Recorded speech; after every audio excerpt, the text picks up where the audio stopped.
বিসমিল্লাহির রহমানির রহিম। আসসালামু আলাইকুম। সানি নিবেদিত, শামসুল হক প্রযোজিত আজমির রেকর্ডিং সেন্টার, মুক্তিযোদ্ধা সুপারমার্কেট, রিয়াজউদ্দিন বাজার, চট্টগ্রাম। মোবাইল 0189330853। এখন তাকরীর পেশ করবেন বিশিষ্ট মিডিয়া ব্যক্তিত্ব, আন্তর্জাতিক খ্যাতিসম্পন্ন বক্তা, প্রখ্যাত আলোচক হযরত আল্লামা মুহাম্মদ সুলাইমান আলী রজভী। আলোচক মোহনা টিভি ইসলামী অনুষ্ঠান। Chairman Ehsan international media.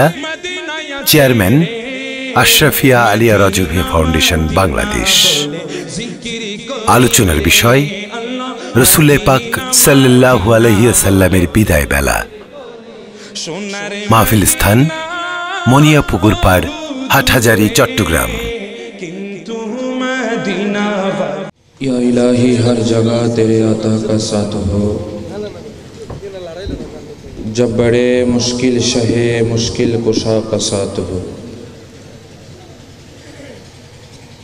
या इलाही जब चलो तारी करा है फुलसिरात, आफताबे हाशिमी नूरुल हुदा का साथ हो। अल्हम्दुलिल्लाहि रब्बिल आलमीन,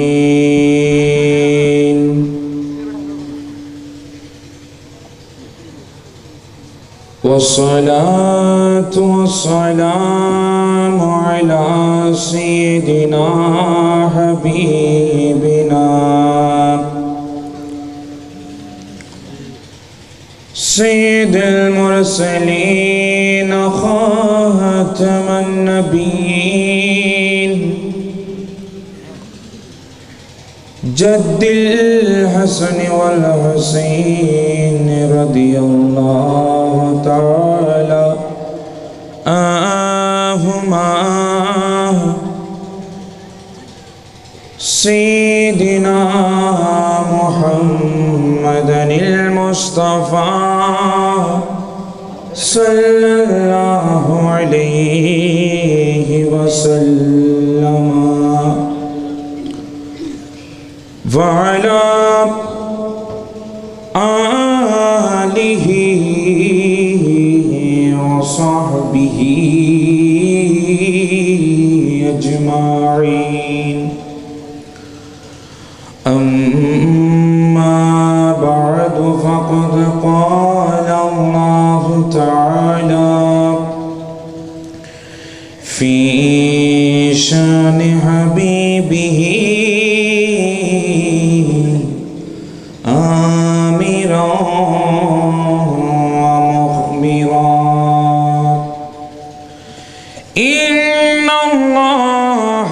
मलाइकतहु युसल्लूना अलन नबी या अय्युहल्लज़ीना आमनू सल्लू अलैहि वसल्लिमू तस्लीमा। अल्लाहुम्मा सल्लि अला सय्यिदिना मुहम्मद नबियना शफीअना मौलाना अल्लाहुम्मा सल्लि अला सय्यिदिना नबियना शफीअना मौलाना इच्छा करले मायर नबी तकिती परतिन आरोशे। इच्छा करले मायर नबी तकिते परतिन आरोशे। उम्मतेरी मायाए पड़े शुए आसिन मदीनाए। अल्लाहुम्मा सल्ले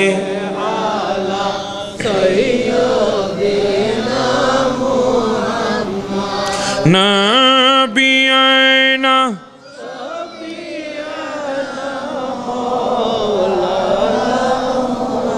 सलातुन या रसूलल्लाह सला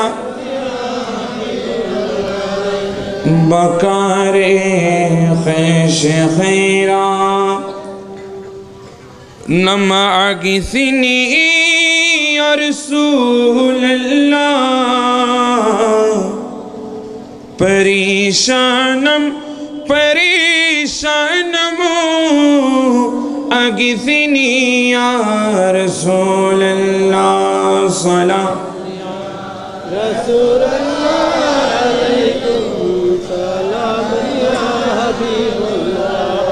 أعوذ بالله من الشيطان الرجيم بسم الله الرحمن الرحيم منها خلقناكم وفيها نعيدكم ومنها نخرجكم تارة أخرى صدق الله المولانا العظيم وصدق رسوله النبي الحبيب الكريم ونحن على ذلك من الشاهدين والشاكرين ربي صل وسلم وبارك عليه محترم المقام واجب الاحترام ذي المجن والاحتشام সম্মানিত মুসলিম ইকরাম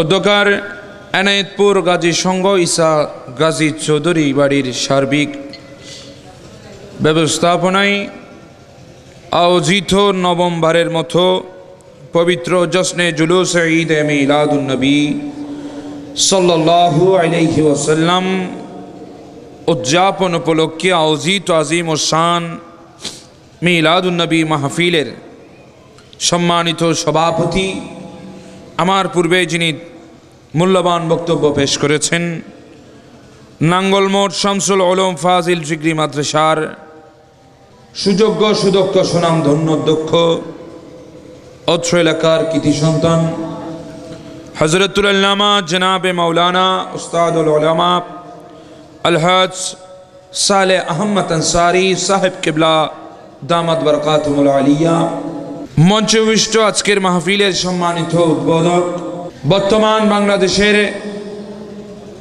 রাজনৈতিক সুন্নি সংগঠনের অন্যতম রাজনৈতিক সংগঠন অন্যান্য রাজনৈতিক সংগঠনের মডেল বাংলাদেশ ইসলামী ফ্রন্ট মনিয়াপুকুর শাখার সম্মানিত সেক্রেটারি জেনারেল জননেতা মোহাম্মদ ইসহাক মিয়া মানিক সাহেব উপস্থিত আজকের মাহফিলের বিশেষ ওয়াইজ দারুস সুন্নাহ কাদরিয়া দাখিল মাদ্রাসার সম্মানিত সহসুপার মুহিব্বুল মুকাররম হযরতুল আল্লামা জনাব মাওলানা জাফরউদ্দিন কামালি সাহেব কিবলা উপস্থিত আজকের মাহফিলের অন্যতম বিশেষ ওয়াইজ গাজী মোহাম্মদ আজম ঈসা গাজী জামি মসজিদের সম্মানিত খতিব মুহিব্বুল মুকাররম হযরতুল আল্লামা জনাব মাওলানা মোহাম্মদ শফিল আলম হাবিবি সাহেব কিবলা সহ মঞ্চবিষ্ট হযরতে উলামায়ে কিরাম উলামায়ে আহলে সুন্নাহ অত্র এলাকার গণ্যমান্য ব্যক্তিবর্গ বিশেষ করে আমার সামনে বসা দূর দূরান্ত থেকে আগত আল্লাহ প্রেমিক নবী প্রেমিক ওয়ালি প্রেমিক সরল মনার সুন্নি মুসলমান ভাইরা পর্দানসীন অসংখ্য মা ও বোনেরা বিশেষ করে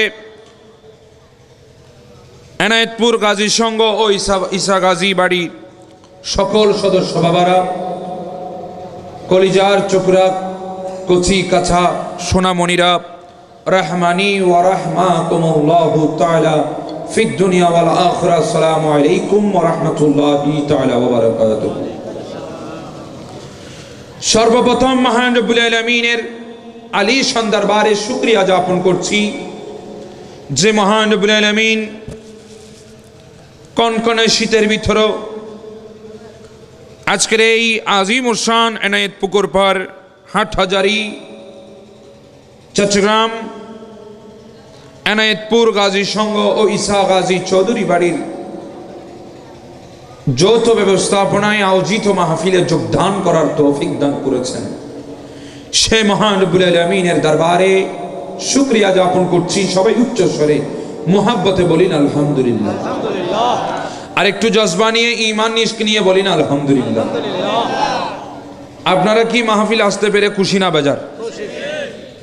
আওয়াজে বুঝে যায় অনেকে নাখুশ হয়ে বসে আছে। সবাই খুশি তো? আপনারা কি মাহফিলে থাকার পক্ষে না চলে যাওয়ার পক্ষে? কারা কারা মাহফিল থেকে চলে যাবেন হাত তুলে বলুন। माशाल्लाह सवार जोश है होश है, वो जोश मुबारक है जिसमें होश है, और वो होश बहुत कीमती है जिसमें जोश है। सुभान अल्लाह। होशो लागबे जोशो लागबे। ওই জোশটা অনেক বড় দামি যে জোশের মধ্যে হোশ থাকবে, আর ওই হোশটা অনেক অনেক কিমতি, অনেক অনেক মণিমুক্তার চেয়েও দামি যে জোশের মধ্যে হোশ আছে। সুবহানাল্লাহ। তাহলে আপনারা সবাই মাহফিলে থাকার পক্ষে? একটু দেখি সবাই হাতটা তুলে একটু বলে আমরা মাহফিলে থাকার পক্ষে। দুই কাদের মধ্যে কিরামান কাতিবিন আছে, একটু ক্যামেরা করুক, দুই হাত তুলে বলুন আমরা মাহফিলে থাকার পক্ষে কিনা। আল্লাহ কবুল করুক। আমরা এমন একজন ব্যক্তির গোলামি করছি, এমন একজন জাতের গোলামি করছি, দুনিয়ার জমিনের মধ্যে আপনি যার গোলামি করেন না কেন, যত বড় প্রেসিডেন্টের গোলামি করুন, যত বড় প্রধানমন্ত্রীর গোলামি করুন, যত বড় রাষ্ট্রপতির গোলামি করুন, যত বড় নেতার গোলামি করুন, ওই নেতা দুনিয়ার জমিনে আপনি যতক্ষণ থাকবেন ততক্ষণ আপনার সুখে দুঃখে কাজে থাকবে। খোদা কি কসম, যখন দুনিয়ার জমিনে আপনার প্রাণ প্রাকৃতা যখন মালাকুল মউত কেড়ে নেবে, তখন ওই নেতার কোনো কাজ চলবে না। তখন একজন মাত্র ব্যক্তি কবরে যাওয়ার সাথে সাথে ওই জাতের যদি গোলামি করে থাকেন, তিনি দুই হাত কানা বাড়িয়ে দিয়ে রিসিভ করবে। তিনি হচ্ছেন মদিনাওয়ালা। চিৎকার দিয়ে বলুন সুবহানাল্লাহ। ঠিক কি না? নাকি অন্য কোনো ওয়ালা এসে কবরের মধ্যে রিসিভ করবে? না। আজকে গোলামি করছেন। আপনি কোন গ্রুপ? বলে আমি এ গ্রুপ। আপনি কোন গ্রুপ? আমি বি গ্রুপ। আপনি কোন গ্রুপ? আমি সি গ্রুপ। এত গ্রুপ বাজি করে আপনি রাজনীতি করছেন, সংগঠনের নাম নিয়ে আরেকজনের গোলামি করছেন। কিন্তু আমার ভাইয়েরা একটু চিন্তা করে দেখুন, ওই নেতার পিছনে ঘুরে ঘুরে, আমি কাউকে উদ্দেশ্য করে বলছি নয়, বর্তমান যুগে আমাদের যেটা বর্তমানে বেশি মারাত্মক, ওই নেতার পিছনে ঘুরে ঘুরে আল্লাহ রসুল পর্যন্ত ভুলে গিয়েছি। ওই নেতার পিছনে ঘুরে ঘুরে আল্লাহ রসুলের পথ থেকে অনেক দূরে সরে গিয়েছি। খোদা কি কসম, যদি রসুলের পাকের গোলামি করে যেতে পারেন, কোন নেতার প্রয়োজন হবে না, কারণ কবরের মধ্যে যার হুকুমত চলবে তিনিই মদিনাওয়ালা রসুল। চিৎকার দিয়ে বলুন সুবহানাল্লাহ। আল্লাহু আকবার। ইয়া রাসূলুল্লাহ, ইয়া রাসূলুল্লাহ, দস্তে ঈদ মিলাদুন নবী জিন্দাবাদ, হায়াতুন নবী জিন্দাবাদ, জিন্দা নবী জিন্দাবাদ, নূরুন নবী জিন্দাবাদ। উনি এতগুলো তাকবীর দিল, ওনার প্রত্যেকটা তাকবীরে যদি ওনারা শুনে ফতোয়া লাগাবে, আপনি যে নূরুন নবী কইছেন 1 নম্বর শিরিক করছেন, দ্বিতীয় নম্বর ফতোয়া লাগাবে আপনি যে জিন্দা নবী কইছেন 2 নম্বর শিরিক করছেন।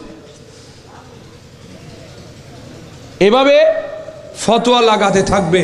কিন্তু আলহামদুলিল্লাহ, যত শিরিক আর বেদাত বলবে তত নূর নবীর আগমন, নূর নবীর শান উজালা হবে। ঠিক কি না? আলহামদুলিল্লাহ। প্রতিদিন তো চট্টগ্রাম থেকে শুরু করে বিভিন্ন বাংলাদেশের জেলায় ঘুরি, ওখানের মধ্যে দেখি কুমিল্লার মধ্যে, এবার কুমিল্লার মধ্যে আমি দেখেছি, ওই দিন নারায়ণগঞ্জ থেকে প্রোগ্রাম করে আসছিলাম গাড়ি করে, কুমিল্লার মধ্যে বরাবর কুমিল্লা মেন টাউনের মধ্যে 30টিরও আরো বেশি ঈদে মিলাদুন নবীর ব্যানার উঠেছে, গেট সহকারে, বিরাট বিরাট গেট সহকারে হাইওয়ে রোডের মধ্যে ব্যানার দেখতে পাচ্ছি। এগুলা কিন্তু 2-1 বছর আগে ছিল না, এখন হচ্ছে। কারণ সবার বুঝে আসতেছে যে রসুলকে বাদ দিয়ে কোনোদিন নাজাত হবে না। অনেকে বলে 12 রবিউল আউয়াল রাসূল পাক সাল্লাল্লাহু আলাইহি ওয়াসাল্লাম দুনিয়ার জমিনে আগমন করেছেন। আবার এই 12 রবিউল আউয়াল দুনিয়ার জমিন থেকে রসুল বিদায় নিয়েছে। তোমরা 12 রবিউল আউয়াল খুশি কেন উদযাপন করো, শোক কেন উদযাপন করো না? আমার কথা হলো ভাই, শোক মানাবো তার যে একেবারে দুনিয়া থেকে চলে গেছে, যে দুনিয়ার জমিনে আর কোনোদিন তাকে পাওয়া যাবে না, তাকে ডাকলে সে সাড়া দেবে না। ওই ব্যক্তির শোক মানানো উচিত। আমরা এমন একজন নবীর উম্মত যিনি দুনিয়া থেকে গিয়েছেন সত্য, এখনো পর্যন্ত ডাকার মতো যদি ডাকতে পারি রসুল আমাদেরকে এখনো জবাব দিতে পারে কিনা। এখনো পর্যন্ত আমার রসুল যদি ডাকার মতো ডাকতে পারি জবাব দিতে পারে।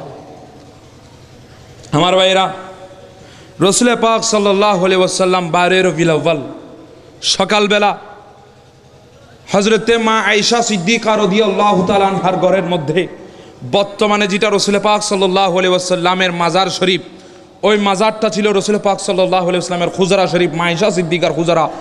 আমার রসুল ওই হুজরার মধ্যে ছিলেন এবং দুনিয়া থেকে বিদায় নিয়ে ওই হুজরার মধ্যে আরাম ফরমা আছে। এই আমাদের দেশে কোনো নজির আছে যে যে ব্যক্তি যেখানে মারা গেল সেখানে দাফন করতে হবে? আছে? নজির আছে? এরকম হইলে তো আমাদের অনেক কোটি কোটি টাকার মালিকের ঘর ভেঙে ফেলতে হতো, লক্ষ লক্ষ কোটি কোটি টাকা লোকসান দিয়ে থাকে ওখানের মধ্যে কি করা হতো? দাফন করা হতো। কিন্তু আমার ভাইরা, আমার রাসূল সাল্লাল্লাহু আলাইহি ওয়াসাল্লাম তিনি 12 রবিউল আউয়াল মা আয়েশা সিদ্দিকা রাদিয়াল্লাহু তাআলা আনহার লান মুবারকের মধ্যে আমার রসুলের মাথা মুবারক রেখে তিনি শুয়ে আছেন। আমার রসুল বেশ কয়েকদিন যাবত অসুস্থ অবস্থায় আমার রসুল শুয়ে আছেন। এইদিকে হযরত আজরাইল আলাইহিস সালাতু ওয়াস সালাম আমার আল্লাহর দরবারের মধ্যে নোটিশ নিয়ে গেলেন, এ রব্বুল আলামিন, এ পরওয়ারদিগারে আলম, এ আল্লাহ, আপনার রসুলকে নিয়ে আসার সময় হয়েছে। আপনি আমাকে যতদিন পর্যন্ত যে নোটিশ দিয়েছেন এই নোটিশ খতম হয়েছে, আপনার রসুলকে এখন আপনার কাছে আনার সময় হয়েছে। আল্লাহ, আমি কি যাব? তখন আমার আল্লাহ বলতেছে, এ আজরাইল, তুমি আমার রসুলের কাছে যাবে, তবে খবরদার আদব সহকারে যাবে। মুসা আলাইহিস সালাম আমার রসুলের দরবারে কিভাবে যাবে তার আদব তোমাকে শিক্ষা দিয়েছে অনেক আগে। আল্লাহর পয়গম্বর হযরত মুসা কালিমুল্লাহ একদিন আজরাইল যখন মুসা কালিমুল্লাহর ঘরের মধ্যে গেলেন, মুসা আলাইহিস সালামের জানখানা কবজ করবে, মুসা আলাইহিস সালামের জানখানা নিয়ে ফেলবে, মুসা আলাইহিস সালামের রূহখানা নিয়ে ফেলবেন। মুসা আলাইহিস সালামের কাছে যখন গেলেন, আমাদের উলামায়ে কিরাম, বিশেষ করে মুহাদ্দিসিন কিরাম, ওনাদের কিতাবের মধ্যে নোট করতেছে হযরত মুসা কালিমুল্লাহ যিনি একজন জলিল কদরের পয়গম্বর, যার উপর তাওরাত কিতাব নাজিল হয়েছিল। এই তাওরাত কিতাব কত বড় জানেননি? এক ঘর থেকে অন্য ঘরে ট্রান্সফার করতে হলে, এক ঘর থেকে অন্য ঘরে যদি নিয়ে যেতে হয়, ওই তাওরাত কিতাব 70টি উটের প্রয়োজন হতো। কয়টি উট? এত বিশাল তাওরাত কিতাব। ওই তাওরাত কিতাব যার উপর নাজিল হয়েছে তিনি হচ্ছেন হযরতে মুসা কালিমুল্লাহ। মুসা আলাইহিস সালামের দরবারের মধ্যে হযরত আজরাইল যখন গেলেন, আজরাইল যাওয়ার সাথে সাথে মুসা আলাইহিস সালাম তিনি খাটো ছিলেন, লম্বা ছিলেন না, তিনি একটু খাটো ছিলেন, আর তার পিঠ এবং পেট লাগানো অবস্থায় ছিল। কারণ তার কাটা হওয়ার কারণ হলো হযরত মুসা কালিমুল্লাহ যখন ওনার মায়ের গর্ভের মধ্যে ছিল, ফেরাউন যখন 144 দ্বারা জারি করে দেয়, যার গর্ভের মধ্যে কোনো সন্তান পাবি মা সহ তার গর্ভ কেটে ফেলবি, ওই সন্তানকে জবাই করে দিবি। আর ওই সময় মুসা আলাইহিস সালামের মায়ের গর্ভের মধ্যে ছিল। আমার আল্লাহ মুসা আলাইহিস সালাম মায়ের গর্ভের মধ্যে নোটিশ প্রেরণ করে দিয়েছে, ও মুসা কালিমুল্লাহ, আপনি আপনার মায়ের গর্ভের মধ্যে থাকবেন, কিন্তু আপনি ওখানের মধ্যে স্বাভাবিক বাচ্চার মতো বড় হবেন না, কোনো রকম ভাবে চুপটি করে বসে থাকবেন। সেই জন্য মুসা আলাইহিস সালাম মায়ের গর্ভের মধ্যে ছিলেন একদম ছোট হয়ে, গুলগাল হয়ে। এই জন্য মুসা আলাইহিস সালাম বাটি ছিলেন এবং মুসা আলাইহিস সালামের সিনা এবং পিঠ লাগানো অবস্থায় ছিল। মুসা আলাইহিস সালামের কাছে যখন মালাকুল মউত হযরতে আজরাইল আসলেন, আজরাইল যখন আসলেন, মুসা আলাইহিস সালাম বাটি ছিলেন। হঠাৎ করে মালাকুল মউতকে আল্লাহর নবী মুসা কালিমুল্লাহ এমন ভাবে একটা লাফ দিয়ে গালের মধ্যে থাপ্পড় মেরে দিলেন। আজরাইল থাপ্পড় মুবারক কি আজরাইলের ডান দিকের চোখখানা বাহির হয়ে পড়ে যায়, বাহির হয়ে পড়ে গেল। আজরাইল চোখ মুবারক ধরলেন। কাকে মাইর দিলেন? কথা বলে না কেন? আপনারা অনেকে মাইর দিচ্ছেন মনে। কাকে মাইর দিলেন? মাইর দেওয়ার কোনো সুযোগ আসেনি। মারলেন কে? মুসা। উনি আল্লাহর নবী, উনি আল্লাহর বন্ধু, দুনিয়ার কোনো সাধারণ মানুষ। এটা বুঝলে বোঝা হয়ে যায় মুসা কালিমুল্লাহর সাথে যদি দুনিয়ার জমিনে সাধারণ মানুষের যদি তুলনা না হয়, ও মুসা আপনি নবুয়ত পেয়েছেন কার কারণে? মুসা জবাব দিচ্ছেন, রাসূল পাকের কদমের বরকতে আমি নবুয়ত পেয়েছি। সুবহানাল্লাহ। সে রাসূল কি আমার মতো? না। বললে কি মানা যাবে? না। মানলে কি মান থাকবে? না। আল্লাহ সবাইকে বোঝার তৌফিক দান করুন। মানলেন কাকে? আজরাইলকে। আপনাদের কি মনোযোগ নাই? অসুবিধা হয়? মানলেন কাকে? আজরাইল। থাপ্পড় মুবারক খেয়ে চোখটা ধরে আল্লাহর দরবারে দৌড় দিলেন, আল্লাহ, ও আল্লাহ, আপনি আমাকে কার কাছে পাঠিয়েছেন? ওনার কাছে তো মতের কোনো ভয় নাই, মৃত্যুর কোনো ভয় নাই। আল্লাহ আপনি আমাকে পাঠিয়েছেন ওনার জান কবজ করার জন্যে, কিন্তু উনি তো আমার জান কবজ করার জন্য বসে আছে। চিৎকার দিয়ে বলুন, ও আল্লাহ, পৃথিবীর জমিনে এমন একজন ব্যক্তির কাছে আপনি আমাকে প্রেরণ করেছেন রে মাওলা, এমন একজন ব্যক্তির কাছে আমাকে পাঠিয়েছেন যে ব্যক্তির কাছে মতের কোনো ভয় নাই, বরঞ্চ তিনি বসে আছে, তার কাছে আমাকে পাঠিয়েছেন যা তার জান আনার জন্যে, কিন্তু উনি আমার জান নিয়ে টানাটানি শুরু করে দিয়েছে। আমার আল্লাহ সাথে সাথে মুসা ইসলামকে ডাক দিলেন, এই মুসা, আপনি কেন আমার আজরাইলের গায়ে আপনি হাত দিয়েছেন? আজরাইলকে কেন আপনি থাপ্পড় মেরেছেন?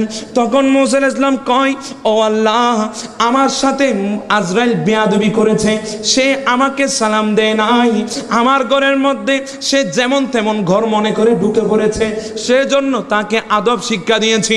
ইয়া রাব্বুল আলামিন, আমি মুসা যাওয়ার পরে ঈসা রূহুল্লাহ আসবে, ঈসা রূহুল্লাহ যাওয়ার পরে ইমামুল আম্বিয়া আসবে।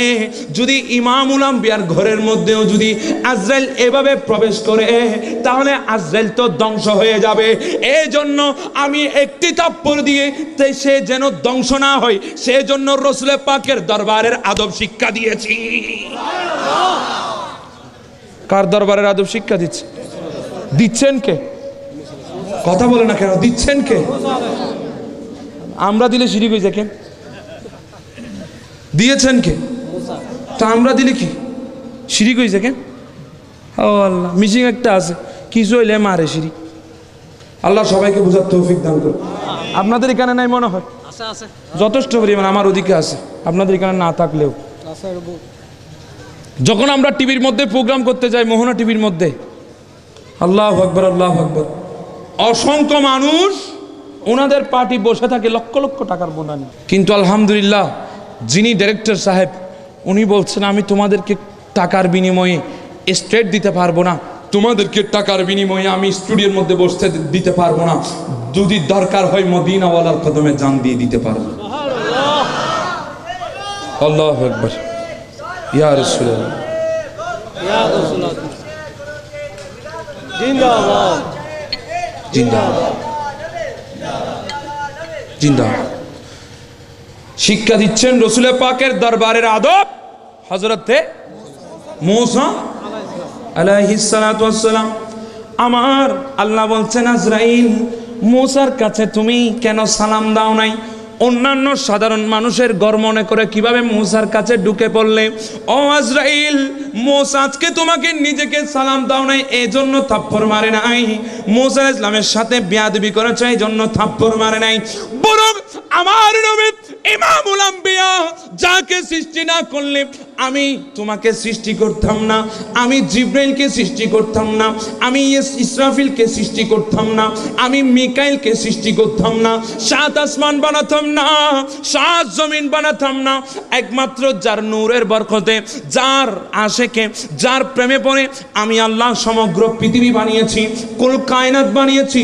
সেই নবীর দরবারে যদি তুমি বেয়াদবি করো, আমি আল্লাহ তোমাকে বলে দিচ্ছি, আমার নবীর সাথে যদি চুল পরিমাণ তোমার বেয়াদবি হয়, মূসা তো তোমাকে থাপ্পড় দেওয়ার সুযোগ পেয়েছে, আমার নবী তোমাকে থাপ্পড় দেবে না।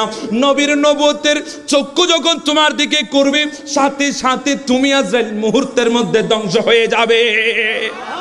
ও আজরাইল, আজকে সেই দিন চলে এসেছে, তোমার কি মনে আছে মুসা কালিমুল্লাহ তোমাকে আমার রসুলের আদব শিক্ষা দিয়েছে, ও আজরাইল তুমি আমার রসুলের দরবারের মধ্যে যাবে, কিন্তু খবরদার, কিন্তু সাবধান, তুমি অ্যালার্ট হয়ে যাও, তুমি সতর্ক হয়ে যাও। আমার রসুলের দরবারের মধ্যে তুমি যাবে, কিন্তু আমার রসুলের দরবারে যাওয়ার পর আমার রসুলের দরবারের মধ্যে কলিং বেল দিবে, আমার রসুল থেকে এজাজত নেবে।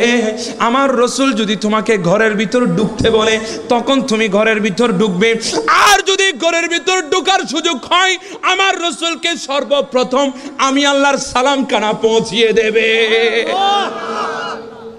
রসুলকে সালাম দিচ্ছে কে? আল্লাহ। কে? আল্লাহ। আপনাদের কোনো অসুবিধা আছে নি?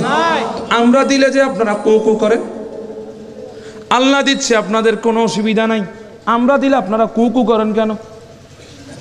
আল্লাহ ওনাদেরকে হেদায়েত নসিব করুন। সামনে চলে আসুন। আল্লাহুম্মা সাল্লি আলা সাইয়্যিদিনা মুহাম্মাদ নাবিয়ানা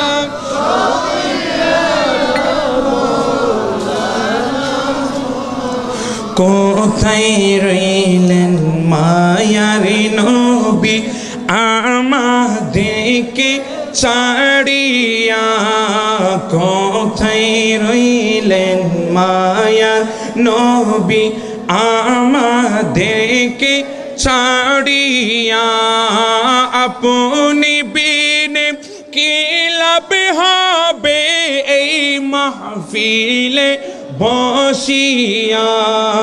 আল্লাহুম্মা সাল্লি সাইয়্যিদিনা নাবিয়ানা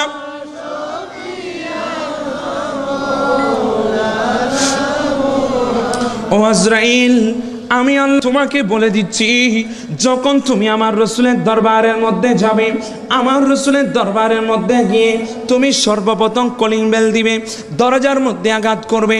আমার রসুল যদি তোমাকে এজাজত দেয়, তোমাকে পারমিশন দেয়, তোমাকে যদি কামিন বলে, তোমাকে যদি অনুমতি দেয়, তখন তুমি ভিতরের মধ্যে প্রবেশ করবে।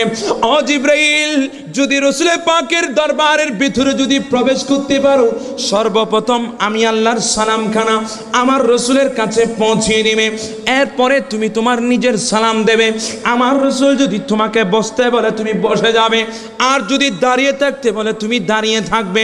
আমার রসুল যতক্ষণ পর্যন্ত না তোমাকে অনুমতি দিবে না, যতক্ষণ পর্যন্ত তোমাকে ইজাজত দেবে না, ততক্ষণ পর্যন্ত আমি আল্লাহ তোমার উপর অ্যালার্ট জারি করে দিলাম, তোমার উপর 146 দ্বারা জারি করে দিলাম। খবরদার আমার রসুলের সিনায়ে পাকের মধ্যে তুমি আজরাইল হাত লাগাবে না। বলছেন কে? কথা বলে না কেন? ও জিবরাইল, শুধু তাই নয়, তুমি দুনিয়ার জমিনের মধ্যে যাবে, দুনিয়ার জমিনের মধ্যে যাওয়ার পরে আমার রসুল যদি বলে আজরাইল আমি আল্লাহর কাছে যাব না, আমি দুনিয়ার জমিনের মধ্যে থেকে যাব, এই কথা তোমাকে যদি বলে, তুমি কোনো ধরনের কোয়েশ্চেন ছাড়া, কোনো ধরনের প্রশ্ন ছাড়া, কোনো ধরনের সওয়াল ছাড়া সোজা ওখান থেকে আমার রসুলকে সালাম দিয়ে আমার কাছে চলে আসবে। কারণ আজরাইল আমি এমন একজন ব্যক্তির দরবারে তোমাকে পাঠাচ্ছি, এমন একজন ব্যক্তির কাছে আমি তোমাকে পাঠাচ্ছি, যেই নবী যেইভাবে বলেছি আমি আল্লাহ সেইভাবে কুল কায়নাত সৃষ্টি করেছি। রসুল যেভাবে বলেছে সেইভাবে আমি দিনকে সাজিয়েছি, রসুল যেভাবে বলেছে আমি সেভাবে আসমান সাজিয়েছি, রসুল যেভাবে বলেছে আমি সেভাবে জমিন সাজিয়েছি, রসুল যেভাবে বলেছে আমি সেভাবে 8খানা জান্নাত সৃষ্টি করেছি, রসুল যেভাবে বলেছে সেইভাবে আমি 7খানা জাহান্নাম বানিয়েছি। আমার রসুল আমাকে যেইভাবে বলেছে আমি আল্লাহ আমার রসুলের প্রেমের মায়ায় পড়ে, আমার রসুলের প্রেমের দিওয়ানা হয়ে গোটা পৃথিবীকে আমি সেইভাবে সৃষ্টি করেছি। ও আজরাইল, সেই নবী যদি থাকতে চাই আমি আল্লাহ ইজাজত রসুলকে দিয়েছি, রসুল যদি থাকতে চাই থাকতে পারবে, আর রসুল যদি আমার কাছে আসতে চাই আসতে পারবে। তুমি আজরাইলের ওখানে কোনো খবরদারি চলবে না। দুনিয়ার মানুষের কাছে যাবে, ইয়া রাসূলুল্লাহ,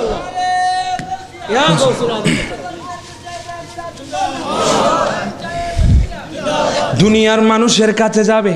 আজরাইল যাওয়ার পর দুনিয়ার মানুষ যদি 500 লট আসেনি, আমাদের দেশে এখন বড় একটি সমস্যা, যখন ভূমিকম্প শুরু হয় তখন বলে ওলি আল্লাহর বাংলাদেশ, শাহজালালের বাংলাদেশ, রহম করো আল্লাহ, রহম করো আল্লাহ।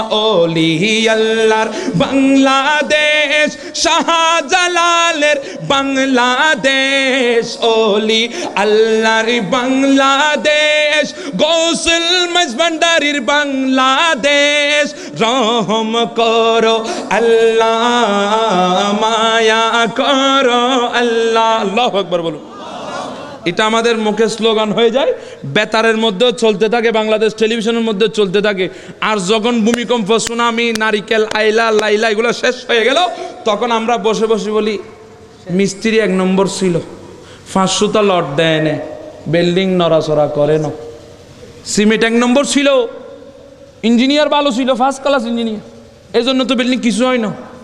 কিন্তু এতক্ষণ কি চলছিল? আল্লাহর জিকির চলছিল, আল্লাহর ওলিদের জিকির চলছিল। কিন্তু যখনই ভূমিকম্প শেষ, সুনামি শেষ, বাংলাদেশের পার্লামেন্ট শক্ত ছিল। ঠিক কি না? আপনারা কি মনে কষ্ট পাচ্ছেন? বাবা, আমি হক কথা বলবো, কাউকে ভয় করি না, প্রয়োজন হলে রসুল পাকের কদমে জান দিতে প্রস্তুত আছি। কারণ আজকে হলেও মরতে হবে, কালকে হলেও মরতে হবে। এমন মরা মরতে চাই যেই মৌতের মধ্যে আমার রসুল এসে 2 হাত বাড়িয়ে দেবে, আই গোলাম, এতদিন দুনিয়ার জমিন আমার গোলামি করেছিস, দুনিয়ার জমিন থেকে তুই চলে আসতেছিস, আমি রসুল মদিনা থেকে মনিয়া পুকুর পারে তুই সুলাইমান আলী রজবীর কাছে এসেছি তোকে রিসিভ করার জন্যে। চিৎকার দিয়ে বলুন সুবহানাল্লাহ। যেমনি ভাবে এসেছিল আল্লামা নুরুল ইসলাম ফারুকীর কাছে, ঠিক কি না? আল্লামা নুরুল ইসলাম ফারুকীকে যদি দেখা হয়, সাক্ষাৎ হয়, যদি জিজ্ঞাসা করবেন কিয়ামতের ময়দানে, ও ফারুকী, আপনার গলার মধ্যে ছুরি চলেছে, আপনার কি খবর ছিল? নুরুল ইসলাম ফারুকী বলবে, আমার কোনো খবর ছিল না, কারণ যখন আমার গলার মধ্যে দুশমনরা তলোয়ার চালাচ্ছিল, তখন তো আমার নজরের সামনে মদিনাওয়ালা উপস্থিত ছিল। ঠিক কিনা ভাই? রসুলকে যদি পাই আর কিছু দরকার আছে? কথা বলে না কেন? আর কিছু প্রয়োজন আছে? কারণ যার দিওয়ানা হয়েছি তাকে যদি একবার, তার যদি একবার দিদার পেয়ে যাই, এই জীবনের মধ্যে আর কিছু প্রয়োজন। আল্লাহু আকবার বলুন, আল্লাহু আকবার। আমার ভাইরা, আমি বলতে চেয়েছিলাম, হযরতে আজরাইল আমার রসুলের দরবারের মধ্যে আসতেছেন, কিন্তু রসুলের দরবারের আদব শিক্ষা দিচ্ছেন কে? কথা বলে না কেন? কি অসুবিধা হয়? ডিস্টার্ব হয়? ছেড়ে দেব? শিক্ষা দিচ্ছে কে? আল্লাহ। আজরাইল রসুলের পাকের দরবারের মধ্যে আসবে। আমার ভাইরা, আপনি এই এলাকার চেয়ারম্যান, আপনি এই এলাকার মেম্বার, আপনি এই এলাকার প্রেসিডেন্ট, আপনি বাংলাদেশের প্রেসিডেন্ট, বাংলাদেশের রাষ্ট্রপতি, আপনার ঘরে আজরাইল আসার সময় কি চিঠি লিখবে? বরাবর মনিয়া ফুকুরপাড় ইউনিয়ন পরিষদের চেয়ারম্যান মহোদয় সাহেব, আমি মিস্টার আজরাইল বলছি, আমি অল্প কিছুক্ষণের ভিতরে আপনার দরবারে আসতেছি, আপনি রেডি হয়ে যান। কেউ টাকা পাইলে ওনারা টাকা দিয়ে দেন, আপনি ফাইলে নিয়ে ফেলেন। যদি কারো কাছ থেকে যদি আপনি কারো হক খেয়ে থাকেন, আপনি মাফটাফ চাই ফেলেন, স্ত্রী পুত্রদেরকে জায়গা সম্পদ ভাগ করে দেন। আমি কিছুক্ষণের ভিতরে আপনার দরবারে আসতেছি। এই ধরনের কোনো নোটিশ আসবে? টেলিফোন, হ্যালো মিস্টার আজরাইল বলছি, এই ধরনের কোনো টেলিফোন? হোয়াটসঅ্যাপে কোনো SMS? ইমুতে কোনো কল? ফেসবুকের মেসেঞ্জারে কোনো SMS? কোনো ধরনের কিছু আসবে না। আপনি যে অবস্থায় থাকুন না কেন, যদি আপনি রাস্তায় হাঁটা চলা করছেন, যদি আপনার হায়াত শেষ, সেখানেও আজরাইল আসতে পারে কিনা? আজরাইল বলবে, এ মানুষটা রাস্তায় হাঁটা চলা করছে, একটু বাসায় যাক, ভালো করে খাটের মধ্যে শুক, খানাফিনা করে নিক, তারপর আমি জানটা বের করব। এই ধরনের কোনো স্যাক্রিফাইস আজরাইল করবে কিনা? কোনো ধরনের স্যাক্রিফাইস নাই।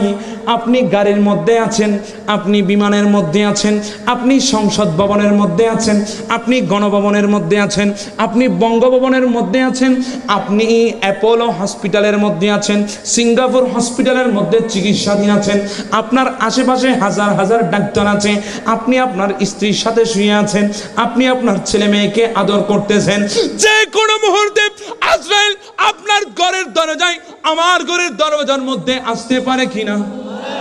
চিৎকার দিয়ে বলুন, পারে কিনা?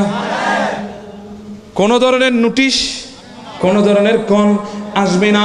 কিন্তু আমার ভাইরা, এটা হচ্ছে আমাদের জন্যে, আর রসুলের ক্ষেত্রে হচ্ছে অন্যরকম।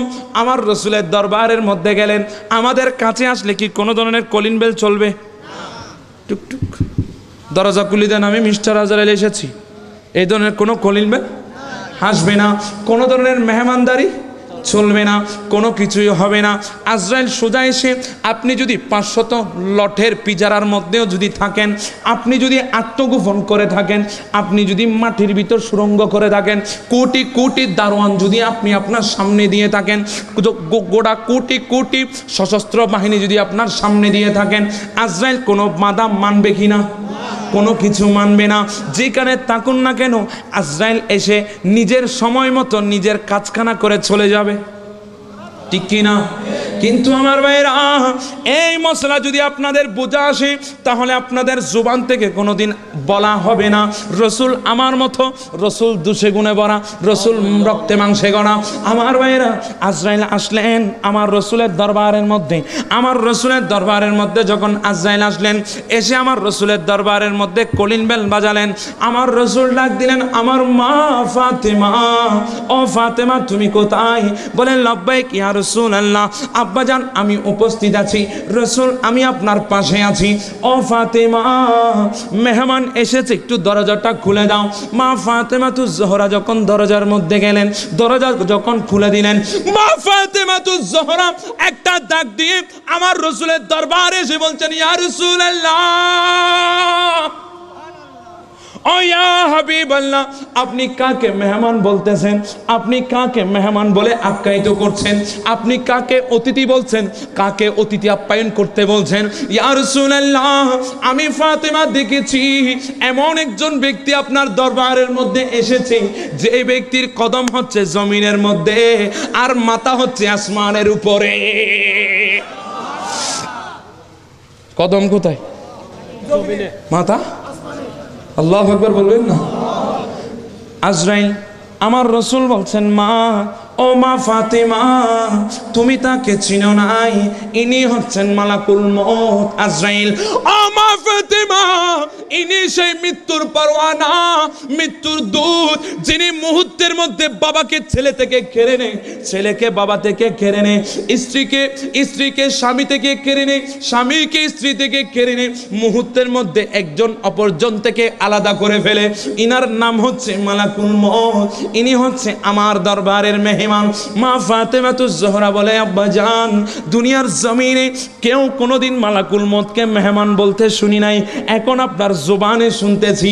আমার রসুল বলে, মা, তুমি আজকে দেখতেছো মালাকুল মউতকে, কিন্তু কোটি কোটি বছর আগে তোমার আব্বাজানের নূর দিয়ে সৃষ্টি করেছে এই মালাকুল মউতকে। আল্লাহু আকবার বলুন, তো চিৎকার দিয়ে বলে আল্লাহু আকবার। ও মা, ওনাকে ভিতরে আসতে বলো। আজরাইল মুহূর্তের মধ্যে মানুষের সুরত নিয়ে ফেললেন। সুবহানাল্লাহ। কিসের সুরত নিলেন? মানুষের। তাই বলে কি আজরাইল মানুষ হয়ে গেছে? মানুষের সুরত তো লইছে, মানুষ হয়ে গেছে? কেউ বলবেন আজরাইল মানুষ? আমার বাবারা, সুরত যদি নেয় তাকে মানুষ বলা হয় না, তিনি কিছুক্ষণের জন্য সুরত নিয়েছেন। আমার রসুলকেও আল্লাহ দুনিয়ার জমিনে প্রেরণ করেছেন, সুরতান মানুষ করে প্রেরণ করেছেন। আমার রসুলও কিন্তু মানুষ, বললে মানা যাবে নি? আমার রসুলের দরবারে আসলেন, এসে বলছি, ইয়া রাসূলুল্লাহ, ও ইয়া হাবিবাল্লাহ, আমি আপনার দরবারের মধ্যে এসেছি। সর্বপ্রথম আল্লাহ আপনাকে একখানা সালাম দিয়েছেন, আপনি সালাম গ্রহণ করুন। ও মুনিয়া পুকুর পাড়ের ভাইয়েরা, আল্লাহ সালাম দিলে সালামের উত্তর দেওয়া যায় না, আল্লাহকে সালাম দেওয়া যায় না। সুবহানাল্লাহ বলুন। আল্লাহ যদি সালাম দেয় তাহলে সালামের কোনো উত্তর কি বলবেন? আল্লাহ যদি সালাম দেয়, ওয়ালাইকুম আসসালাম, আপনার উপর রহমত বর্ষিত, এটা বলবেন নাকি? যিনি রহমত দেয় ওনার উপর রহমত বর্ষিত হোক, এই ধরনের কথা বলা যাবে? আল্লাহ সালাম দিলে সালামের উত্তর নাই, আল্লাহকে সালাম দেওয়া যায় না। আজরাইল বলছে, ইয়া রাসূলুল্লাহ, আপনাকে আল্লাহ সালাম দিয়েছেন, এরপরে আপনি আমার সালাম গ্রহণ করুন। আসসালাতু ওয়াসসালামু আলাইকা ইয়া রাসূলুল্লাহ, আসসালাতু ওয়াসসালামু আলাইকা হাবিবাল্লাহ। আমার রাসূলের কদমের মধ্যে সালাম হলো, কালাম হলো। আমার রাসূল বলছে, আজরাইল, ও ভাই আজরাইল, আপনি আমার পাশে বসুন, আপনি সিটের মধ্যে আসন গ্রহণ করুন, আমি কিছুক্ষণ পরে আপনার সাথে কথা বলছি, এর আগে আমার কিছু কাজ আছে। ও আমার বাবারা, আপনাদের এলাকার যত বড় মুরব্বী হোক, যত বড় ফকিয়ে মিল্লাত হোক, যত বড় শেরে মিল্লাত হোক, যত বড় গাজিয়ে মিল্লাত হোক, যত বড় মুহাদ্দিস হোক, যত বড় মুফাসসির হোক, যত বড় প্রফেসর হোক, যত বড় ডক্টর হোক, যত বড় ডাক্তার হোক, যত বড় অ্যাডভোকেট হোক, যত বড় ব্যারিস্টার হোক, যত বড় রাজনীতিক কোন দলের নেতা হোক, কোনদিন আজরাইল এসে কাউকে বলবে না, ও হুজুর আমি আপনার কাছে এসেছি, ও নেতাজি আমি আপনার দরবারে এসেছি, আপনি যেভাবে বলবেন আমি সেভাবে করব, আপনি একটু বসেন, আমি একটু কাজ সেরে নিই, এই ধরনের কোন সময় আজরাইল আমাদেরকে দেবে না। কিন্তু ভাইরা, আমার মদিনাওয়ালা রাসূলের দরবারের মধ্যে গেলেন, গিয়ে আজরাইল বলছেন, রাসূল আপনি যতক্ষণ পর্যন্ত আমাকে অনুমতি দিবেন না, ততক্ষণ আমি আজরাইল আপনার গায়ের মধ্যে হাত লাগাতে পারবো না। চিৎকার দিয়ে বলুন না আল্লাহু আকবার। আজরাইল বসে আছে, আমার রাসূল ডাক দিলেন, ফাতেমাতুজ জোহরা, ও আমার কলিজার টুকরা মা, আমার নাতিরা কই, হাসান হুসাইন কই, জয়নাব বিনতে ফাতেমা কই, ওদেরকে একটু ডাকো, আমি রাসূল কিছুক্ষণের মধ্যে দুনিয়া ছেড়ে চলে যাব, তোমাদের যদি কিছু চাওয়ার থেকে আমার কাছে চেয়ে নাও, আমি রাসূল দুনিয়া থেকে বিদায় হয়ে যাব। তখন মা ফাতেমাতুজ জোহরা একটা দৌড় দিলেন পাগলের মতো, কাঁদতে কাঁদতে গিয়ে মসজিদে নববীর পাশে হযরত ইমামে হাসান, ইমামে হুসাইন, জয়নাব বিনতে ফাতিমা তিনজন খেলাধুলা করতেছে। আমার ফাতেমাতুজ জোহরা ডাক দিয়ে বলে, বাবারা, ও ইমাম হাসান, ও হুসাইন, তোমরা কই? তোমরা বুঝি খেলাধুলা করো? আরে মালাকুল মউত এসেছে তোমাদের নানা জানকে নিয়ে যাওয়ার জন্য। ও বাবারা, তোমরা দৌড় দিয়ে আসো, তোমার নানা তোমাদেরকে ডাকতেছে। পাগলের মতো ইমাম হাসান হুসাইন জয়নাব বিনতে ফাতিমা পাগলের মতো রাসূলের দরবারের মধ্যে চলে আসলেন। আমার রাসূল তাদেরকে বুকের মধ্যে জড়িয়ে ধরলেন। ইমাম হুসাইন বলে, ইয়া রাসূলুল্লাহ, ও ইয়া হাবিবাল্লাহ, আমরা কি শুনেছি আপনি নাকি দুনিয়ার জমিন থেকে চলে যাবেন। আমার রাসূল বলছে, হ্যাঁ হ্যাঁ, আমি দুনিয়ার জমিন থেকে চলে যাব। রাসূল, আপনি যদি দুনিয়ার জমিন থেকে চলে যান, আমরা কারকুলের মধ্যে উঠে আমরা নানা নানা বলে ডাক দেব। আমরা কাকে ইয়া রাসূলুল্লাহ নানা জান বলে ডাক দিব। আমরা কারকুলের মধ্যে চলে আসব, আমরা কারকুলের মধ্যে খেলাধুলা করব। কে আমাদেরকে কাঁধের মধ্যে নিয়ে মসজিদে নববীর মধ্যে যাবে, কে নামাজ পড়তে গেলে আমরা কাঁধের উপর উঠে বসে যাব, কার কাছে এসে মনের দুঃখে কষ্টের ব্যথা বেদনার কথা বলবো। ও নানা জান, আপনি এমন একজন নানা, যেই নানার চেহারা দেখলে 5 দিন 6 দিন পর্যন্ত খিদার কথা আমরা ভুলে যাই। ইমাম হুসাইন বলে, ও আমার নানা জান, আমার বাবা মৌলা আলী শেরে হুদা এমন একজন গরিব সাহাবী, যার ঘরের মধ্যে 3 দিন 4 দিন 5 দিন পর্যন্ত কোনো চুলায় আগুন জ্বলে না। আমরা 3 দিন 4 দিন 5 দিন পর্যন্ত না খেয়ে থাকি। ও নানা জান, তখন খিদার জ্বালা যদি বরদাস্ত করতে না পারি, খিদার জ্বালা যদি আমরা সহ্য করতে না পারি, একটা দূর দিয়ে ঘর থেকে আপনি রাসূলের দরবারে আসতাম। নানা জান, খোদার কসম করে বলি, আপনার চেহারা দেখার সাথে সাথে 5 দিন 4 দিন 3 দিনের খানার কথা ভুলে গিয়ে আমরা আপনার চেহারা দেখার সাথে সাথে আমাদের পেট ভরে যেত। ও নানা জান, আপনি আজকে যদি আমাদের কাছ থেকে চলে যান, আপনার কার কাছে যাব? কার চেহারা দেখে দেখে 3 দিন 4 দিন 5 দিনের খানার কথা আমরা ভুলে যাব? ও নানা জান, আপনি আমাদের ছেড়ে চলে যাচ্ছেন, আমরা কার কাছে যাব? আমার রাসূল বলে, ও হুসাইন, আমি তোমাদেরকে বলে দিই, হায়াতি খায়রুল লাকুম ওয়া মামাতি খায়রুল লাকুম। ও আমার নাতি, আমি রাসূল দুনিয়ার জমিনে তোমাদের জন্য উত্তম। আমি রাসূল দুনিয়ার জমিনে থাকা, দুনিয়া থেকে যাওয়াটাও তোমাদের জন্য উত্তম। আজকে দুনিয়ার জমিনে তোমরা আমাকে হারাবে, সেজন্য তোমরা বেদনায় তোমাদের কান্না বিসর্জন দিচ্ছ। কিন্তু নাতি শুনো, কবরের মধ্যে যারা আছে আজকে তাদের জন্য ঈদের দিন, কারণ আমি রাসূল তোমাদের থেকে বিদায় নিয়ে কবরের মধ্যে যাব। কিন্তু আমার নাতি শুনো শুনো, আমি রাসূল তোমাদের থেকে কেমন ভাবে বিদায় নেব। ও নাতি, তোমরা যে আমার কাছে আসলে খিদার কথা ভুলে যেতে, আমার চেহারা দেখলে তোমরা যা খিদার কথা যে ভুলে যেতে, তোমরা 4 দিন 5 দিন ক্ষুধার্ত অবস্থার কথা ভুলে যেতে, আমি রাসূলের চেহারা দেখে আজকে আমি রাসূল দুনিয়া থেকে বিদায় হয়ে মাজারে পাকের মধ্যে চলে যাব। কিন্তু আমার নাতি হাসান, আমার নাতি হোসেন, শুনে রাখো, তোমরা আমি রাসূল দুনিয়া থেকে যাওয়ার পরেও মাজারে পাকের মধ্যে যখন থাকবো, তখন যদি তোমরা আমার রওজায়ে পাকের সামনে গিয়ে ইয়া রাসূলুল্লাহ, ইয়া হাবিবাল্লাহ বলে যদি ডাক দিতে পারো, খোদার কসম করে বলছি হাসান, খোদার কসম করে বলছি হুসাইন, কবরের মধ্যে থেকেও আমি তোমাদের সামনে উপস্থিত হব। আল্লাহু আকবার বলুন, চিৎকার দিয়ে বলুন না। সোনারে মদিনা বহু দূরে, কিন্তু মদিনাওয়ালা আমার অন্তরে, কিন্তু মদিনাওয়ালা আমার অন্তরে, আমার অন্তর গভীরে মদিনায় আছে রে, মদিনা মদিনা বলে জিকির করি রে আল্লাহ, মদিনা মদিনা বলে সোনার মদিনা বহু দূরে, কিন্তু মদিনাওয়ালা আমার অন্তরে, কিন্তু রাসূল তুমি শোনো গো আমার ফরিয়াদ, চুমুকেতে বাড়িয়ে দাও নূরানি হাত।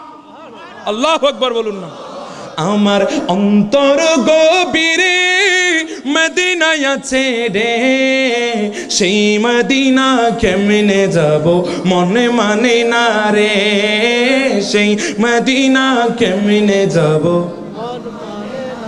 সোনারি মদিনা বহু দূরে, কিন্তু মদিনাওয়ালা আমার অন্তরে, কিন্তু অসুবিধা হয়, কিন্তু মদিনাওয়ালা, কিন্তু মদিনাওয়ালা। আমার রাসূল কি বললেন? দুনিয়া থেকে যাওয়ার পরও হোসাইন, এখন যেভাবে রাসূলকে দেখছো, দুনিয়া থেকে যাওয়ার পরও যদি মাজারে পাকের সামনে গিয়ে যদি ডাক দিতে পারো, আমি রাসূল বলছি আমি তোমাদেরকে সেখান থেকেও দেখা দিতে পারি। আল্লাহু আকবার বলুন। ইমাম হুসাইন রাদিয়াল্লাহু তাআলা আনহু এই কথা বলার পর আমার রাসূল জবাব দিলেন, নাতি মাজারে পাকের মধ্যেও থেকে আমি তোমাদেরকে দেখা দিতে পারি, তোমাদের সাথে কথা বলতে পারি, তোমাদেরকে আমি রাসূল দেখা দেব, তোমরা আমাকে দেখবে। ও হুসাইন, শুধু তাই নয়, আমি তোমার নানা জান, তোমাকে বলি, আমার কোন উম্মত যদি বাংলার জমিন থেকে হোক, ইন্ডিয়ার জমিন থেকে হোক, পাকিস্তানের জমিন থেকে হোক, ইন্দোনেশিয়ার জমিন থেকে হোক, মালয়েশিয়ার জমিন থেকে হোক, আমেরিকার জমিন থেকে হোক, যুক্তরাষ্ট্রের জমিন থেকে হোক, যুক্তরাজ্যের জমিন থেকে হোক, দক্ষিণ আফ্রিকা, উত্তর আফ্রিকা, সাউথ আফ্রিকা, যে কোনো আফ্রিকা হোক না কেন, দুনিয়ার যে কোনো মহাদেশ হোক না কেন, যেখানের মধ্যে থেকে যদি আমি রাসূলকে একবার সালাম দিতে পারে, আমি রাসূল একটা রিওয়ায়াত দিচ্ছি, আমি রাসূল ওই ব্যক্তির সালাম আমি মাজারে পাকের মধ্যে বসে বসে শুনি, আর একটু মহাব্বত সহকারে যদি আমাকে সালাম দেয়, আমি রাসূল বলে দিলাম হুসাইন, ওই ব্যক্তির সালাম আমি ওই ব্যক্তির সামনে থেকে শুনি।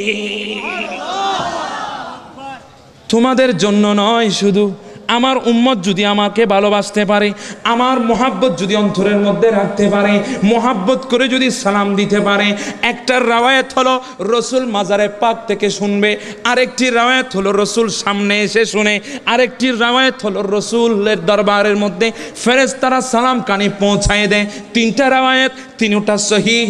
কিন্তু আমার ভাইরা, আমাদের বিশ্বাস, আমাদের অন্তরের মধ্যে আমাদের কোনো আমল না থাকলেও, আমাদের কলবের মধ্যে কোনো ইবাদত বন্দেগীর আমল না থাকলেও আমরা রসুলের পাকের প্রেম আমাদের অন্তরে আছে বিদায় আমরা যখনই সালাম দিই আমার রসুল আমাদের সামনে থেকে শুনে।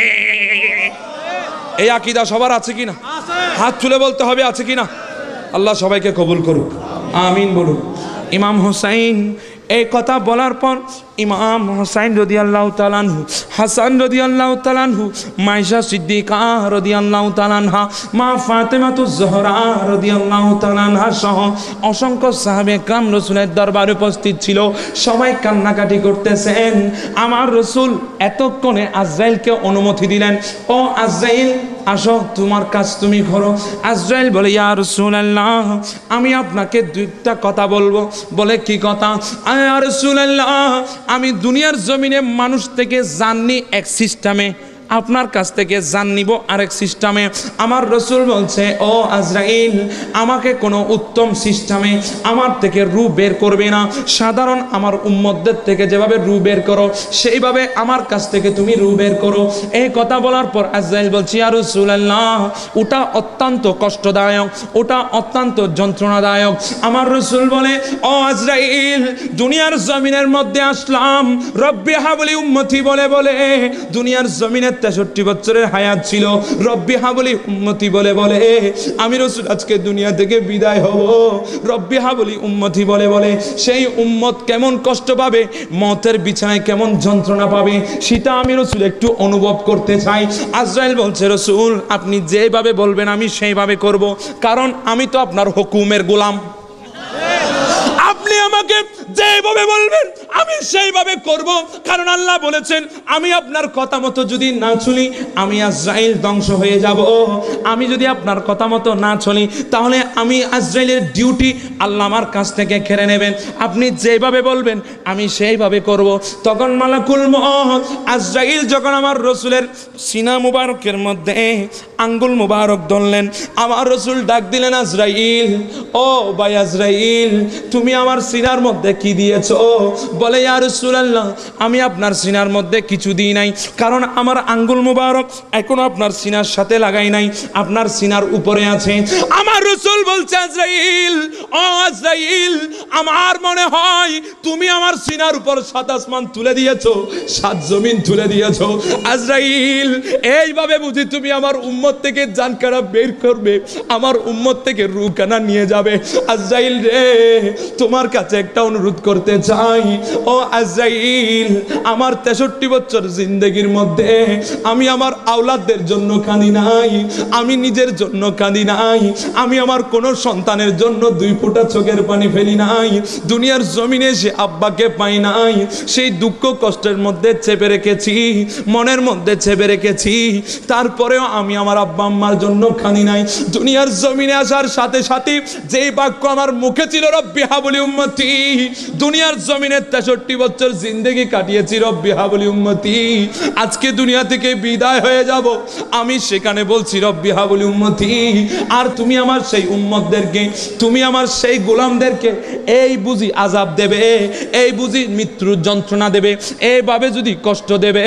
ও আজরাইল আমার উম্মত তো বয়সে হবে কম, সাইজে হবে ছোট, এরা এই কষ্ট কিভাবে সহ্য করবে? ও ভাই আজরাইল তোমার কাছে অনুরোধ রাখতে চাই, কিয়ামত পর্যন্ত আমার যত নরনারী পুরুষ মহিলা কোটি কোটি উম্মতদের মৃত্যুর যন্ত্রণা তুমি দেবে, তাদের কাছ থেকে জানকানা বাহির করতে যে কষ্ট দেবে, জানকানা নিতে যে কষ্ট তুমি তাদেরকে দেবে, সমস্ত উম্মতদের কষ্টগুলি আজকে আমি রাসূলকে তুমি দিয়ে দাও। আজরাইলের 2 চোখ দিয়ে পানি ফেলে দিল। আজরাইল বলে, ইয়া রাসূলুল্লাহ আমার কাছে ফরিয়াদ আর কেউ করে নাই, আমাকে এই অনুরোধ পৃথিবীর জমিনে কেউ করে নাই, একমাত্র আজকে আপনি করছেন। ও ইয়া রাসূলুল্লাহ আমি আপনাকে ওয়াদা দিয়ে দিলাম, আপনার হাতের মধ্যে হাত রেখে আমি ওয়াদা করছি, আপনার সাথে আমি ওয়াদাবদ্ধ হচ্ছি, আপনাকে আমি সার্টিফিকেট লিখে দিচ্ছি, কিয়ামত পর্যন্ত আপনার উম্মতের যত নরনারী যাদের কলিজার মধ্যে কিঞ্চিত পরিমাণ ইঞ্চি পরিমাণ আপনি রাসূলের মহব্বত আমি আজরাইল দেখব। ইয়া রাসূলুল্লাহ রাসূলুল্লাহ সমস্ত দুনিয়ার উম্মতদের মৃত্যুর যন্ত্রণা হবে একরকম, আর যাদের অন্তরের মধ্যে আপনি রাসূলের প্রেম থাকবে তাদের মৃত্যুর যন্ত্রণা হবে অন্যরকম। একটা ময়দার বস্তা থেকে একটা চুল বের করতে যেমন ময়দার কোনো ডিস্টার্ব হয় না, ময়দা যেমন এদিক ওদিক নড়াচড়া করে না।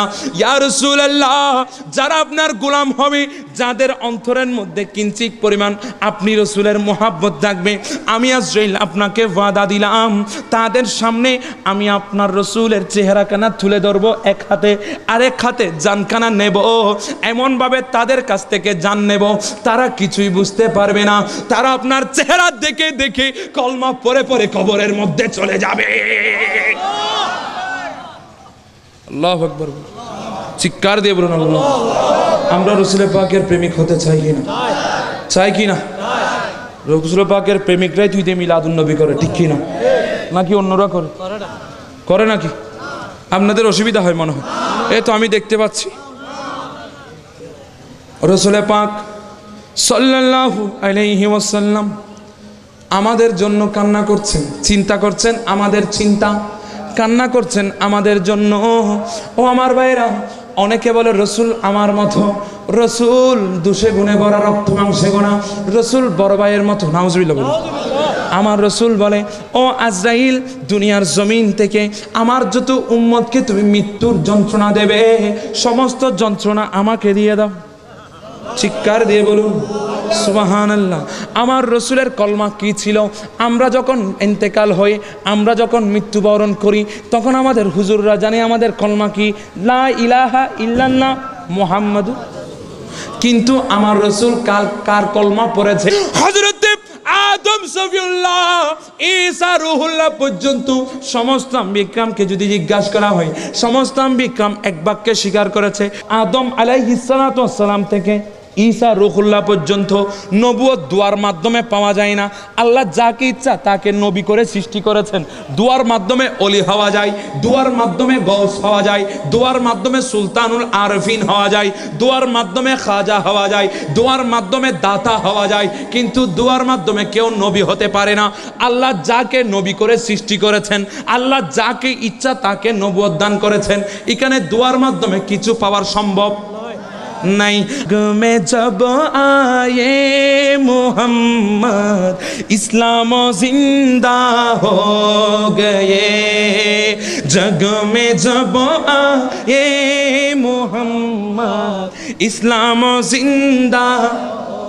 অসুবিধা হয়, बुतों ने सब कलमा पढ़ाया, बुतों ने सब कलमा पढ़ाया, काफिर मुसलमान हो गए, जग में जब आए मोहम्मद, जग में जब आए मोहम्मद इस्लाम जिंदा हो गए, जग में जब आए।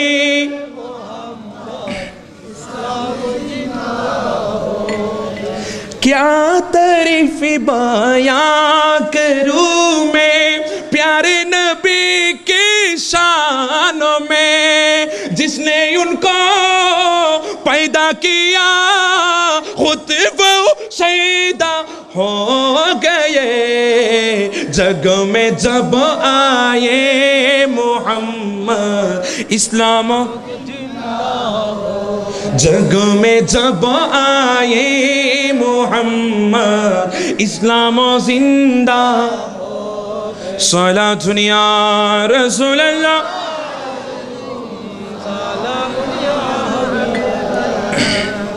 আর সেই রসুলের জান কবজ করার জন্য এসেছে কে? কথা বলে না কেন? যেমন তেমন ভাবে, যেমন তেমন ভাবে মালাকুল মউত তিনি আমার রসুলের দরবারে আসলেন।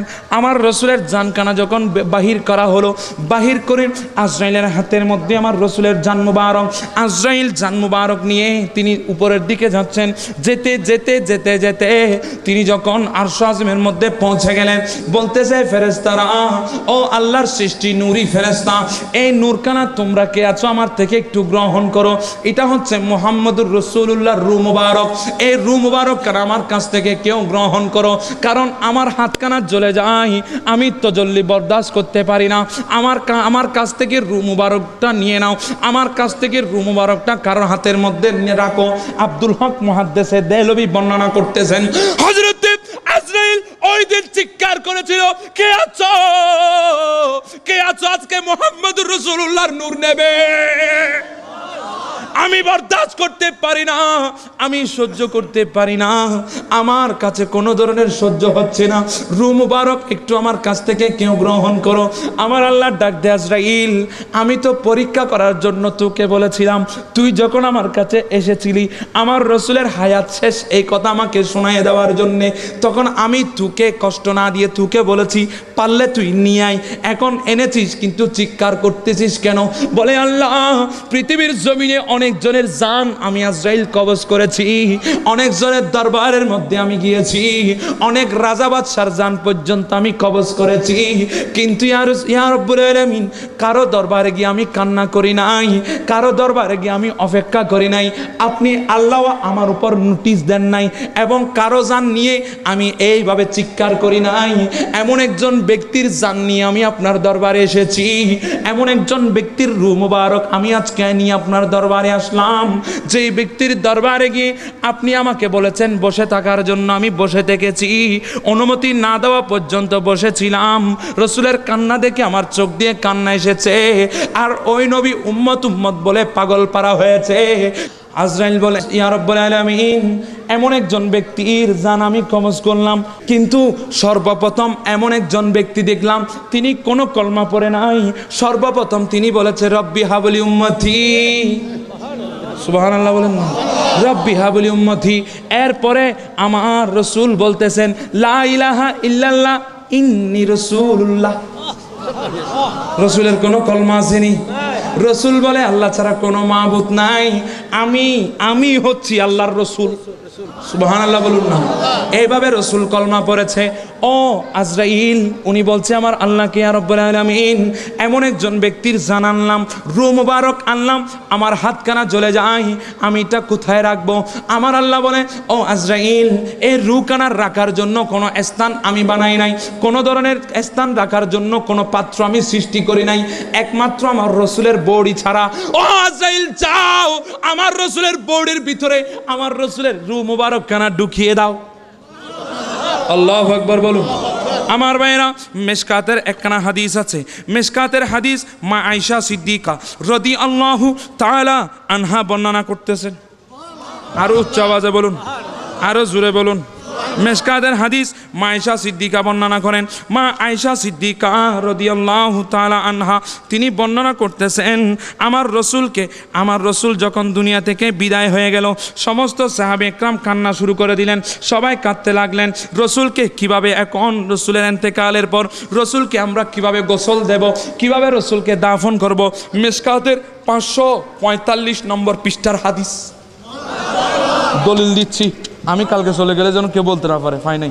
545 নম্বর পৃষ্ঠার হাদিস কানা অনেক লম্বা, বলতে পারবো না, আমি অনুবাদ করে দিই। হযরতে আয়েশা সিদ্দিকা রাদিয়াল্লাহু তাআলা আনহা বলেন, রসুল দুনিয়া থেকে বিদায় হয়ে গেলেন, আমার রসুলের ইন্তেকালের পরে সবাই চিন্তা করছেন রসুলকে কিভাবে গোসল দেবে, রসুলকে কিভাবে দাফন করবে, রসুলের জানাজা কিভাবে হবে। চিন্তা করতে করতে রাত গভীর হয়ে যায়, সবাই ঘুমিয়ে পড়ে।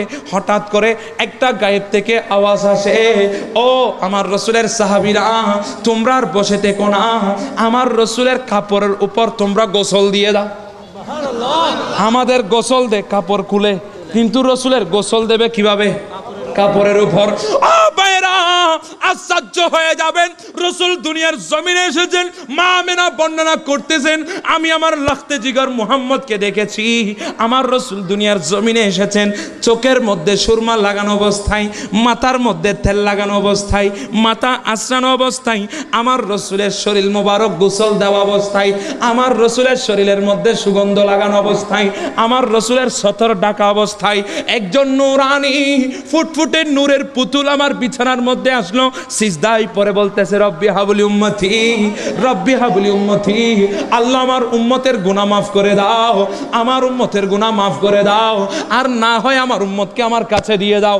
এই কথা বলে বলে রসুল দুনিয়ার জমিনে তশরিফ এনেছেন। আর আমার ভাইরা, রসুল দুনিয়া থেকে বিদায় নিচ্ছেন, এখনো পর্যন্ত রসুলের সতর ডাকা। চিৎকার দিয়ে বলুন, রসুল আমার মতো বললে মানা যাবে, মানলে ঈমান থাকবে। আপনাদের সন্দেহ হয়? আওয়াজে বোঝা যায়? চিৎকার দিয়ে বলুন, রসুল আমার মতো মানলে ঈমান থাকবে, রসুলকে আমার মতো বলা যাবে। আল্লাহ সবাইকে বোঝার তৌফিক দান করুক। আমার রসুলের কাপড়ের উপর গোসল দিল, যিনি গোসল দিয়েছেন তিনি হচ্ছেন মাওলা আলী শেরে খুদা। তিনি তার হাত মোবারক দিয়ে আমার রসুলের হাতের, আমার রসুলের শরীরের মধ্যে গোসল দিচ্ছেন। গোসল দিতে দিতে মাওলা আলী শেরে খুদা তিনি বলতেছেন, আমি হঠাৎ করে রসুলের পাক সাল্লাল্লাহু আলাইহি ওয়াসাল্লামের খরকম, এইখানে যে একটা গর্ত আছে, এই গর্তের মধ্যে মানুষ যখন শুয়ে পড়ে এটা একটু গর্ত হয়ে যায়, এই গর্তের মধ্যে গলার এটা নরম জায়গা, এটা আর কি খরকুম বলা হয়। এই কানের মধ্যে কিছু পানি জমে থাকলো, আমি মনে মনে নিয়ত করলাম আমি এই পানিগুলা ফেলতে দেব না, এই পানিগুলো আমার জুবান লাগিয়ে দিয়ে আমি চুষে খেয়ে ফেলবো। মাওলা আলী শেরে খুদা তিনি বলেন, আমি আমার রসুলের এই পানি মুবারক যখন খেলাম, আমি আমার রসুলের পানি মুবারকগুলো আমার মুখ থেকে আমার কণ্ঠনলী অতিক্রম করে নাই। মনে হয় পৃথিবীর যত অদৃশ্যের জ্ঞান আছে, যত এলমে গায়েব আছে, যত এলমে শরীয়ত আছে, যত এলমে বালাগত আছে, যত এলম পৃথিবীর জমিনে আছে, সমস্ত এলম আমি মাওলা আলী শেরে খুদার সিনার মধ্যে ট্রান্সফার হয়ে যায়।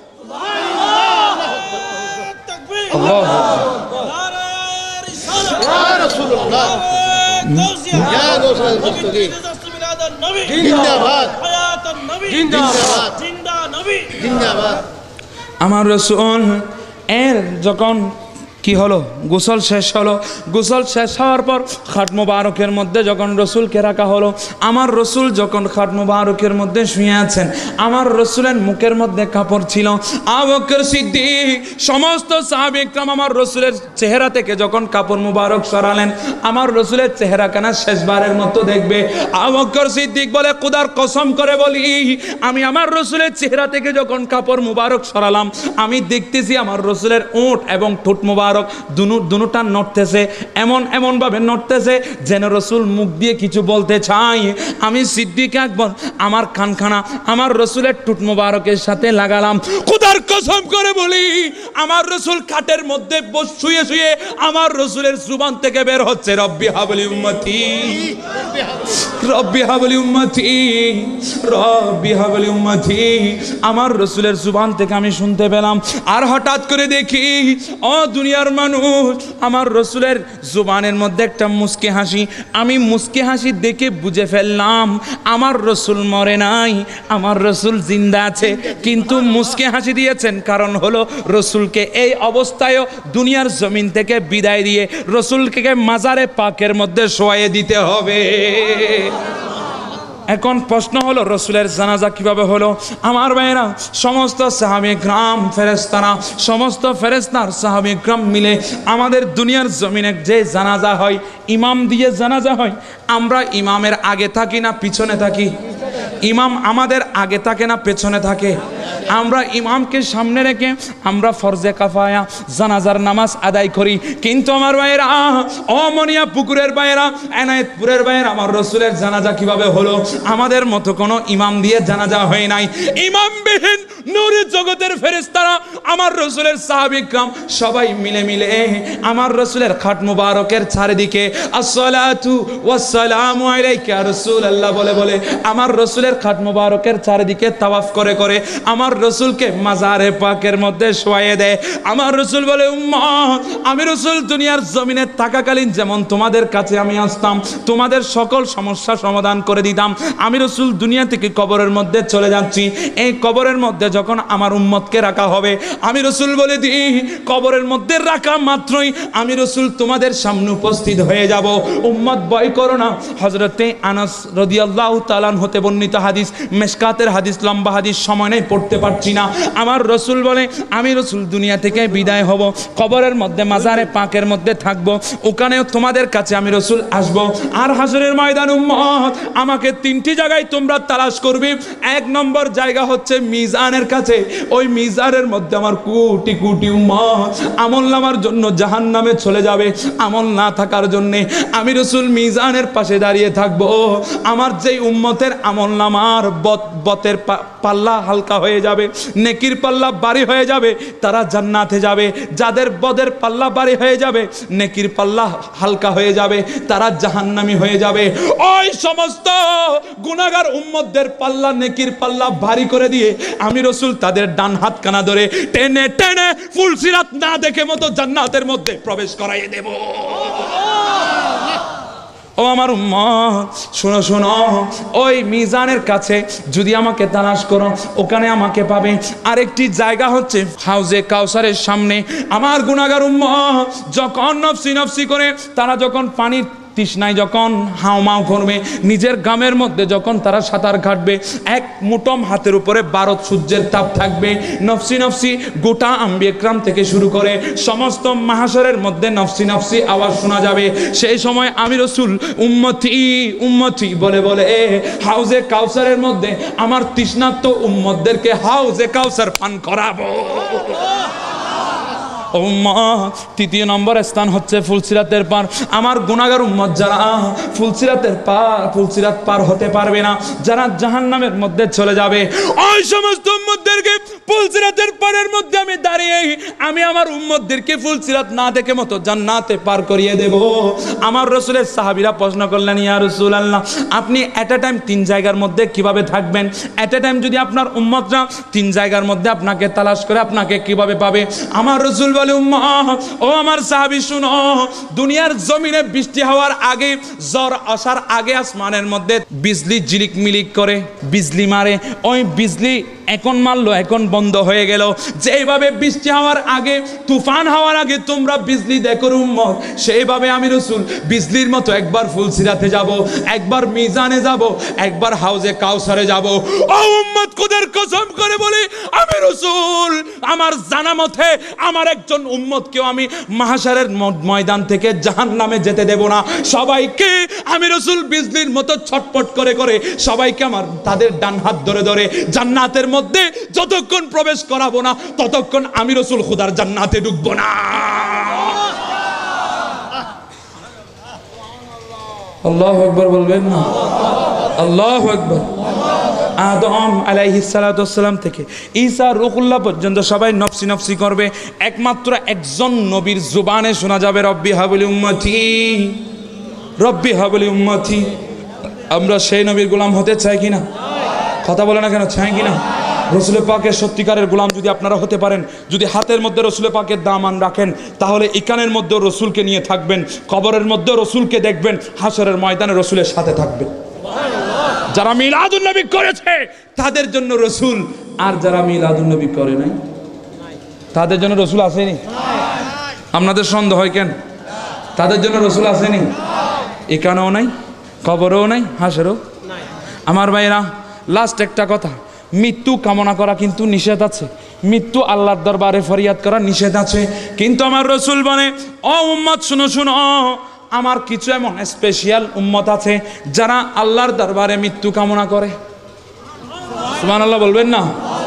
আল্লাহ মরণ দাও, মরণ দাও, আমাকে মৃত্যু দাও, মৃত্যু দাও, আমাকে মরণ দাও। তখন যদি প্রশ্ন করা হয়, আল্লাহর বান্দা তুমি মরণ কেন চাও, তুমি মরতে কেন চাও?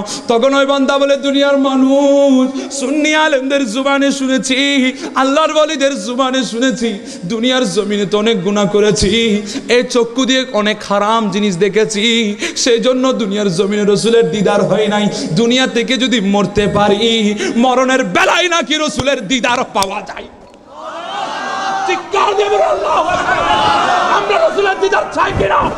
রসুলের দিদার পেতে হলে জান দিতে, কুরবান দিতে প্রস্তুত আছে কিনা? আল্লাহ সবাইকে বোঝার তৌফিক দান করুন। ইয়া রাসূলুল্লাহ, ইয়া রাসূলুল্লাহ,